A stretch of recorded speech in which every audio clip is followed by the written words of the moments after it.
আর ৩ নম্বরে আল্লাহ বললেন, নবী আপনাকে ৩ নম্বর যে নেয়ামতটা দিয়েছি সেটা হচ্ছে ওয়া রাফা'না লাকা যিকরাক, আপনার সম্মানকে, মর্যাদাকে, আপনার নাম ধাম সুনাম আর সুখ্যাতিকে আমি আকাশ বাতাস ছাপিয়ে, সাত আকাশ কাঁপিয়ে আরশ পর্যন্ত তুলে ধরেছি।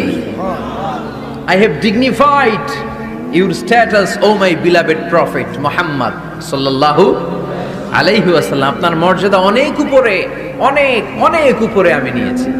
আপনার মর্যাদার ধারে কাছেও পৃথিবীর কোনো ব্যক্তি যেতে পারবে না। গোটা বিশ্বের সব নবীদের মর্যাদাকে যদি এক পাল্লায় রাখা হয় আর বিশ্বনবীর মর্যাদাকে আরেক পাল্লায় রাখা হলে মুহূর্তের মধ্যে বিশ্বনবীর মর্যাদার পাল্লা ভারী হয়ে যাবে।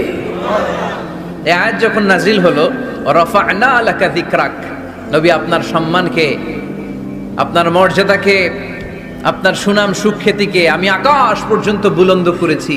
এই আয়াত নাজিল হওয়ার পরে মক্কার কাফিরেরা হাসতে আরম্ভ করলো। তারা বলল, বলে কি, যার সাঙ্গপাঙ্গ হাতে গোনা মাত্র কয়েকজন, যেই লোকটা জানে বাসি কিনা আমাদের হাত থেকে ওইটাই সন্দেহ, তার নাম সুনাম সুখ্যাতি নাকি সারা বিশ্বে ছড়ায় পড়বে। তারা বিশ্বাসই করতে পারছিল না। আল্লাহ বলেন, তোরা আমার নবীর বিরুদ্ধে অপপ্রচার করবি, তোদের অপপ্রচারকেই আমি আমার নবীর প্রচার মাধ্যম বানিয়ে দেব। আমাদের বিরুদ্ধে অপপ্রচার করলে আমাদের লাভ না লস? আমাদের লাভ, কারণ আমাদের প্রচার কমিটি হচ্ছে ওরা, যারা আমাদের বিরুদ্ধে লাগে, ঠিক কিনা? প্রত্যেকটা অর্গানাইজেশনের, প্রত্যেকটা ইনস্টিটিউশনের, প্রত্যেকের একটা পাবলিসিটির কমিটি বা টিম থাকার দরকার আছে না নাই? আমাদের পাবলিসিটি করার টিমের দায়িত্ব ওরা নিয়ে নিস। আমাদের কোনো পাবলিসিটি করা লাগে না, গোটা বিশ্বে আমাদের নাম ওরাই ছড়াই দিচ্ছে। চিল্লায় বলেন ঠিক কিনা? আল্লাহ বললেন, তোরা এই কথা বলিস, তোদের মাধ্যমে আমি আমার নবীর প্রচার করব। বিষ্ণু ঈসা ইসলাম মক্কায় দাওয়াত দিতে শুরু করলেন। হজের মৌসুম আসলো, গোটা বিশ্ব থেকে হাজী সাহেবরা চলে আসলো। মিনার ময়দানে সব হাজী সাহেবরা তাঁবুর ভিতরে অবস্থান নিল। আবু জাহেল বলে, এই তো সুযোগ, আমার কর্মীরা তোরা সবাই যে হাজী সাহেবদের তাঁবুর ভেতরে যে বলবি, খবরদার, গোটা বিশ্ব থেকে আসা লাখো লাখো হাজিরা হজ করতে আসছো, ভালো কথা, জমজমের পানি খাও, খেজুর খাও, জায়নামাজ কিনো, অসুবিধা নাই, কিন্তু আমাদের মক্কা শহরে একটা নতুন পাগল আসছে, তার নাম মুহাম্মদ। নাউজুবিল্লাহ পড়বেন না? নতুন পাগল এসেছে, নতুন জাদুকর, নাম কি? মুহাম্মদ সাল্লাল্লাহু আলাইহি ওয়াসাল্লাম। তোমরা হজ করতে এসেছো, হজ করো, জমজমের পানি খাও, খেজুর খাও, কিন্তু মুহাম্মাদের কাছে যেও না। তার জাদু, তার magician power, it's not a simple magic, এটা সাধারণ ম্যাজিক নয়। তার কথা শুনলে বাপ ছেলের সম্পর্ক ছিন্ন হয়ে যায়, তার কথা শুনলে মা মেয়ের সম্পর্ক সেপারেট হয়ে যায়, তার কাছে গেলে স্বামী তার স্ত্রীকে ছিন্ন করে দেয়। খবরদার, তোমরা হজ করে ডিরেক্টলি নিজ নিজ এলাকায় দেশে ফিরে যাবা, এই জাদুকরের কাছে যেও। আচ্ছা, আপনারা বুঝে শুনে উত্তর দেন। এই যে হজের মৌসুমে লক্ষ লক্ষ মানুষ হজ করতে এসে মিনার তাঁবুতে অবস্থান করতেছে, এদের একটা লোকও কি বিশ্বনবীর নাম জানতো? কথা বুঝে নাই বোধহয়। এই হাজী সাহেবরা যারা আসছিল লক্ষ লক্ষ, ওই টাইমে একজনও কি বিষ্ণু ঈসা ইসলাম, ওনার নাম যে মুহাম্মদ, এই নামটা জানতো? আবু জাহেলের এই অপপ্রচারের মাধ্যমে প্রথম জানতে পারলো, ঠিক কিনা?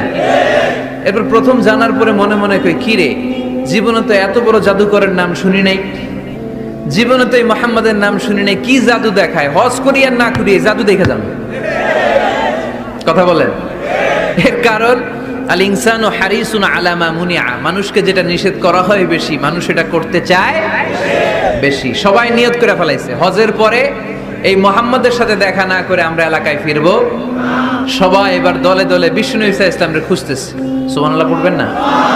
বিশ্বনবীর বাড়ির সামনে মানুষের বিশাল লাইন। আবু জাহেল কয়, সর্বনাশ, চাইছিলাম কি আর হইল কি, করতে চেয়েছিলাম অপপ্রচার, ওইটারে আল্লাহ বানায় ফেলছে কি প্রচার। আল্লাহ বললেন, তোরা আফসোস করছিস যে কেন এই আয়াত নাজিল হয়েছে, আর তোরা স্পর্ধার সাথে বলছিস যে এই লোকের সুনাম সুখ্যাতি গোটা বিশ্বে কিভাবে ছড়াবে, তোদের অপপ্রচারকে আমি আমার নবীর প্রচার মাধ্যম বানিয়ে দিয়েছি। রাফা'না লাকা যিকরাক, নবী হে, আপনার নাম ধাম সুনাম সুখ্যাতি আমি আকাশ চুম্বি করেছি। লোকজন বিশ্বনবীর সাথে দেখা করতে আসলো। দেখা করতে এসে বিশ্বনবীর নূরানি চেহারাটা দেখে সবাই পাগল হয়ে যায়। চাঁদের চেয়ে সুন্দর তুমি নবী আমার কমলিওয়ালা,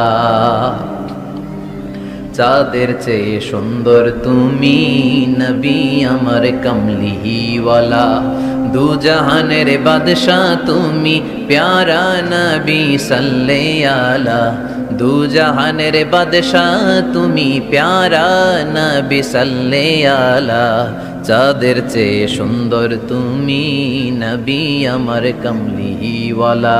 সুবহানাল্লাহ পড়েন।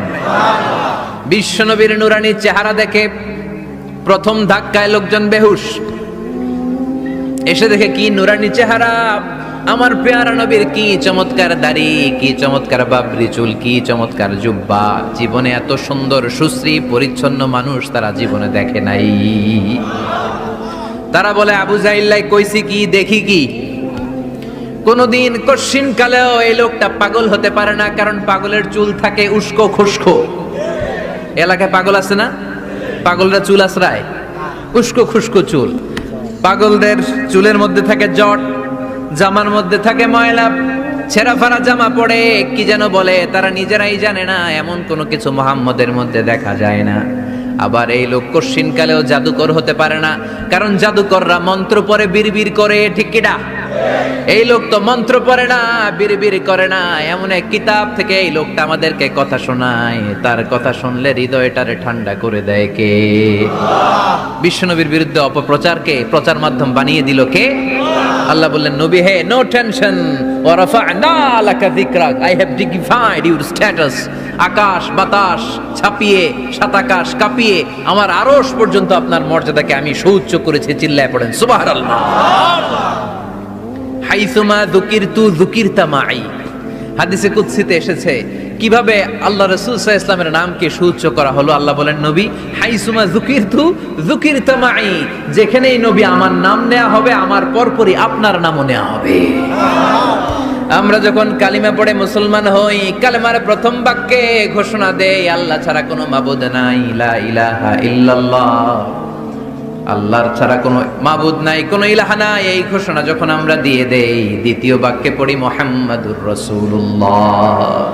আপনি যদি শুধু পড়েন কালেমার মধ্যে লা ইলাহা ইল্লাল্লাহ, এটা হবে? তারপরে কি পড়তে হবে? তার মানে যেখানেই আমার আল্লাহর নাম, তারপরেই আমার নবীর নাম আছে না নাই? আবার যখন আমরা আজান দেই, আজানের প্রথম 4 বাক্য আল্লাহর বরত্বের ঘোষণা, তারপরের 2 বাক্য আল্লাহ যে আমাদের রব এটার সাক্ষ্য দেয়, তার পরের 2 বাক্যে বিশ্বনবীর উপর সাক্ষ্য দেয়া লাগে কি লাগে না? আবার আমরা যখন নামাজের আগে একামত দেই, নামাজের একামতেও বিশ্বনবীর নাম আছে না নাই? কথা বুঝতেছেন? আজানে বিশ্বনবীর নাম আছে না আল্লাহর পরে? কালেমার মধ্যে আল্লাহর পরে বিশ্বনবীর নাম আছে না? নামাজ শুরুর আগে একামতের আগে বিশ্বনবীর নাম আছে না নাই? আল্লাহু আকবার, আল্লাহু আকবার, আশহাদু আল্লা ইলাহা ইল্লাল্লাহ, আশহাদু আন্না মুহাম্মাদার রাসূলুল্লাহ। সুবহানাল্লাহ পড়েন। যেখানেই আমার আল্লাহর নাম, ওখানেই আমার নবীর নাম আছে না নাই? এজন্য আল্লাহ বললেন, নবী টেনশন করবেন না, রাফা'না লাকা যিকরাক, আপনার সম্মানকে আমি অনেক উঁচুতে তুলে ধরেছি। গোটা বিশ্বের আনাচে কানাচে সূর্য উঠবে, সূর্য ডুববে, কিন্তু আপনার নামের জিকির এক মুহূর্তের জন্য থামবে না। আলাম নাশরাহ লাকা সাদরাকা ওয়া ওয়াদা'না আনকা বিজরাক আল্লাযী আনকাদা যাহরাক ওয়া রাফা'না লাকা যিকরাক। সুবহানাল্লাহ বলেন।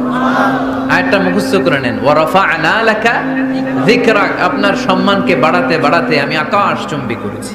এই পৃথিবীতে যত আসমানি কিতাব এসেছে, সব আসমানি কিতাবে বিশ্বনবীর নামকে তুলে দিয়েছে কে? আল্লাযী ইয়াজিদুনাহু মাকতুবান ইনদাহুম ফিত তাওরাতি ওয়াল ইনজিল, তাদের কাছে যে তাওরাতের কিতাব এসেছে, ইনজিলের কিতাব এসেছে, ওই তাওরাত ইনজিলও বিশ্বনবীর নাম তুলে দিয়েছে কে? সাইয়েদনা আদম থেকে শুরু করে ঈসা আলাইহিস সালাম পর্যন্ত এই পৃথিবীতে যত আম্বিয়া আলাইহিমুস সালাম এসেছে, তাদের প্রত্যেকেই বিশ্বনবী যে এই পৃথিবীতে আসবে তার সুসংবাদ দিয়েছে। সুবহানাল্লাহ পড়ে। সব নবীরা বলেছে যে আমাদের সর্বশেষে এই সিলসিলাতুল আম্বিয়া, নবীদের যে চেইন, সর্বশেষ যে নবীকে আল্লাহ তাআলা এই পৃথিবীতে পাঠিয়ে আম্বিয়া আলাইহিমুসসালাম পাঠানোর ধারাবাহিকতাকে আল্লাহ তাআলা কাট অফ করবেন, স্টপ করে দিবেন, ক্লোজ করে দিবেন। ওই নবীর নাম হচ্ছে মুহাম্মদ সাল্লাল্লাহু সাইয়েদনা ঈসা আলাইহিস সালাম এসে সরাসরি সুসংবাদ দিয়েছেন, ইয়াতি মিন বাদি ইসমুহু, বলেন ইয়াতি মিন বাদি ইসমুহু, ইয়াতি মিন বাদি, আমার পরে এমন এক নবী আসবে, ইসমুহু আহমদ, তার নাম হবে আহমদ। বড় বিশ্বস্ত, সে কোন বন্ধু বলো বেশি বিশ্বস্ত, সে কোন বন্ধু বলো বড় বিশ্বস্ত, কার কাছে মন খুলে দেয়া যায়, কার কাছে প্রাণ খুলে বলা যায়, হওয়া যায় বেশি আশ্বস্ত। তার নাম আহমদ বড় বিশ্বস্ত। সুবহানাল্লাহ পড়েন।